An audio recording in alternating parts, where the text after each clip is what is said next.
Bismillahirrahmanirrahim. Assalamualaikum warahmatullahi wabarakatuh.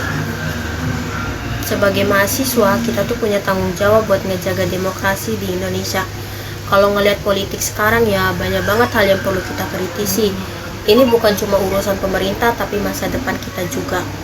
Kayak yang pertama, elit politik yang kebanyakan ngatur. Kita tahu banget kan kalau politik di Indonesia sekarang itu banyak dikendalikan sama elit-elit yang hanya untuk mencari keuntungan untuk dirinya sendiri.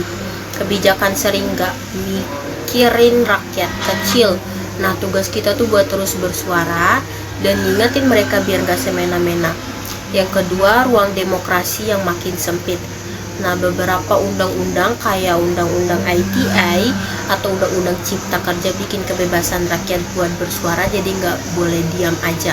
Mahasiswa itu harus terus nge-push biar pemerintah lebih terbuka dan benar-benar mikirin dampaknya ke rakyat.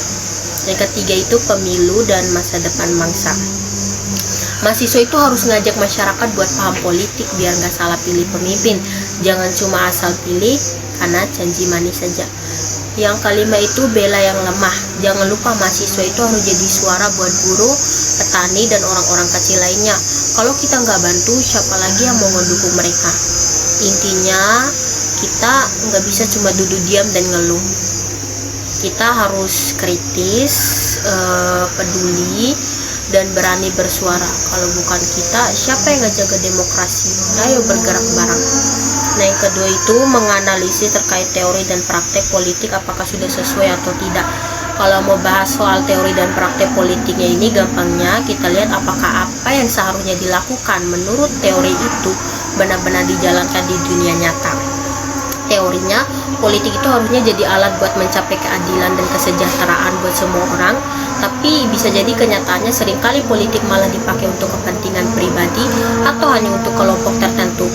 Kayak contohnya, teori yang pertama, demokrasi itu artinya kekuasaan ada di tangan rakyat. Nah, praktiknya itu banyak keputusan penting seperti revisi undang-undang dibuatnya tanpa mendengar pendapat rakyat, malah sering diputuskan buru-buru tanpa konsultasi yang jelas bersama. Terus yang kedua, teorinya itu kayak seperti pemilu adalah cara memilih pemimpin yang terbaik. Nah, itu teorinya. Nah, praktiknya itu di kenyataannya masih ada politik uang tuh, penyebaran berita bohong, ya kayak berita hoax dan kecurangannya bikin hasil pemilu nggak benar-benar mewakili pilihan rakyatnya. Nah, jadi kesimpulannya itu masih ada perbedaan besar antara teori politik yang ideal dan praktiknya di Indonesia. Sebagai masyarakat, khususnya mahasiswa, kita punya tanggung jawab buat terus ngawal dan ngingetin pemerintah biar apa yang terjadi di lapangan itu bisa sesuai sama apa yang seharusnya dilakukan, bukan cuma omong kosong saja. Nah, yang ketiga itu berikan pandangan subjektif mengenai bagaimana idealnya politik yang harus terjadi di Indonesia kan. Nah, pandangan subjektif ideal politik di Indonesia itu kayak pertama ya kita jelasin dulu apa itu Indonesia kan. Indonesia itu adalah negara demokrasi yang besar kan, penuh keragaman dan penuh potensi. Namun ya kita sering menghadapi tantangan politik yang terasa jauh dari ideal. Kalau bicara tentang politik yang seharusnya, ada beberapa poin menurut saya ideal untuk generasi kita saat ini ya. Yang pertama itu politik itu tuh harus bersih dari korupsi. Itu yang harus paling penting. Masalahnya banyak yang skeptis dengan politik karena korupsi seolah jadi kebiasaan. Orang sering melihat pejabat menggunakan kekuasaan untuk keuntungan pribadi, bukan untuk rakyat. Nah, jadi solusi idealnya itu politik yang bersih adalah politik yang transparan. Semua anggaran negara, kebijakan, dan keputusan harus jelas, bisa diawasi dan dipertanggungjawabkan. Nah, jadi kayak bahasa simpelnya itu, anggaplah politik itu seperti organisasi di kampus lah. Kalau uang kas dipakai beli kopi ketua, pasti bikin anggota marah kan? Nah, begitu juga negara. Nah, kalau yang kedua itu pemimpin itu harus fokus ke rakyat, bukan kepentingan pribadi atau kelompok. Masalah, kadang ya pemimpin lebih sibuk memperjuangkan kepentingan partai atau kelompok mereka sendiri. Rakyat cuma jadi janji kampanyenya saja. Solusi idealnya itu pemimpin harus punya prioritas jelas untuk kepentingan rakyat. Nah, pendidikannya, kesehatannya, lapangan kerjanya, dan lingkungan hidup harus jadi fokus utama. Jadi bahasa simpelnya itu kalau misalnya jadi ketua organisasi, tugasnya kan bukan buat teman dekatnya saja kan, tapi buat seluruh anggota. Sama dengan pemimpin negara, harus memikirkan seluruh anggotanya yang ada di situ. Nah, kalau yang ketiga itu politik itu harus ramah untuk anak muda. Nah, masalahnya itu banyak anak muda yang merasa politik itu membosankan, kayak penuh konflik atau hanya untuk orang-orang tua lah. Padahal kita punya energi dan ide segar yang penting untuk masa depan. Nah, solusi idealnya itu beri ruang untuk anak muda dan berpartisipasi. Misalnya ada program magang di DPR kan, keterlibatan mahasiswa dalam kebijakan kampus, atau sosialisasi politik dengan cara kreatif seperti melalui media sosial. Nah, bahasa simpelnya itulah, kalau kita nggak ikut campur politik, orang-orang tua yang punya agenda sendiri akan terus mendominasi. Masa depan negara kan ada di tangan kita. Yang keempat, debat itu harus berisi, bukan drama. Masalah banyak politisi yang lebih sibuk menyerang lawan daripada memberikan solusi.